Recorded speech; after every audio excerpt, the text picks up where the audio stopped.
the surface disruption right here. But then underneath, you're able to go out. So the way Cabot operates, our units will never be greater than 640 acres, just in our lead. That's how big they are. But we're able to put out 6 wells on a location and reach out. Yes, Paul? How common is it to have 2 pads with 1 unit? I thought the idea was to have fewer pads and control a whole unit from 1 pad. But this, am I right in understanding? Yes. Okay. Is that common? It's not as common, no. Oh, okay. Absolutely. So do you have 1 horizontal and 1 vertical on these 2 pads? Yes, ma'am. Yes, and there's another one up over the hill. It'll be the same way. Is there an expectation that there will be more wells, or have you actually drained the unit with these 2? Go ahead. Sure. Okay. Yeah. You're heading in the right direction. What we're trying to do is efficiently drain the reservoir. Okay? We don't want to leave any portion of the reservoir untouched, basically. Okay? So in this case, the geology just worked out, and the way the units are aligned, that we had 2 pad sites on this specific unit.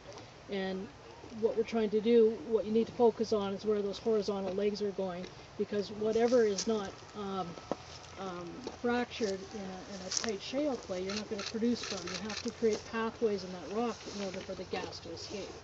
So it's a little bit of geology and it's a little bit of engineering to design where those horizontal legs are going to go so that we efficiently deplete the reservoir in time.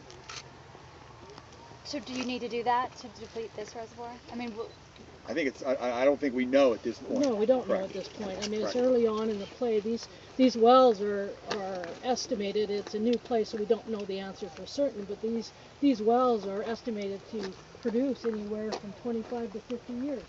Okay, and as we go through and we watch the decline rates in these wells, that's a determination of whether or not we're going to need to drill more wells. But it takes time. We're not just going to come in and drill a whole bunch of wells just for the sake of it. You know, put some wells in to see how they do, to measure their production and the pressures. You know, Bob can speak better for that than me. And we do different testing based on, you know, if a well 3,000 feet, 1,500 feet, 750 feet, 500 feet, and get an idea of pressure response. We get ideas throughout different areas of how close these wells should be apart to effectively drain all the reservoir. So we don't want to put them too close, because then we're limited and spending too much money to get the same amount of gas we could have if we would have drilled them farther. So in X number of years, 2, 5 years or something, you could say, okay, now we need to go there, and everybody shows up again, you drill another well.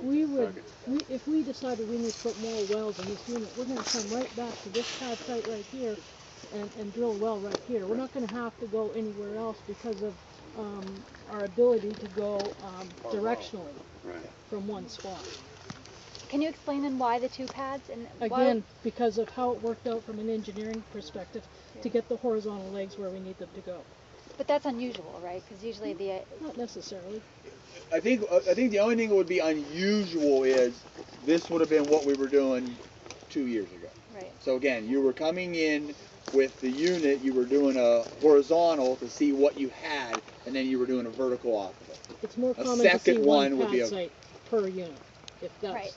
Yes, that's because definitely more common. One of these is a vertical well, and one is so there's actually only 1 horizontal leg in this unit. Okay. No, there are 2 horizontal. There are 2 horizontal and there are 2 vertical. Oh, okay. And behind me is 1 vertical and 1 horizontal, and at the other location there is the same. Okay. So again, that is where it's a little different. Our standard operation now, again, once you're understanding, to Bobby's point, you're getting an understanding how the flow's coming back.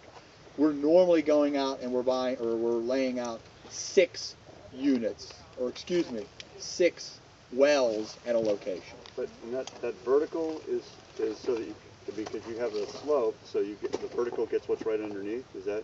That's not by design, but that's what happens. What you're doing in a vertical is you're just going straight down. You're understanding what the Marcellus shell is. Yes, you're testing. Your mud loggers are looking the entire time through as to what they're in. And we'll also use it for engineering purposes because we can use it as a microseismic well in that we can put sensitive listening devices down that vertical well so that we know how far our fractures are going out. I mean, there's a lot of science to this. So this is sort of your control group, kind of. Kind of. And is there a surface damage agreement that the school gets money for that too? I would imagine there is, but I don't know the details. Not a big part of the money compared to the royalties. I would agree it's not. Can you explain what we're actually seeing here? Yes. Bobby, you want to walk that one? On this pad, sorry we have a little bit of construction with our sale of our pipelines to Williams. They're doing some work to measure all our gas volumes per pad for our transportation agreements and some of that. And that is some of the construction you guys are seeing here. These tanks over on the left are our brine tanks. They are bermed around for secondary containment. The secondary containment needs to hold 110% of the largest tank volume due to EPA standards. So if any of those particular tanks rupture, it has enough to hold a 5-year water average. And if we walk around, we'll show you, it has rained the last few days up here, those will hold water. Why do you need water on the site if you're not? Why do you need That is water? produced water. So, Produced water from the wells.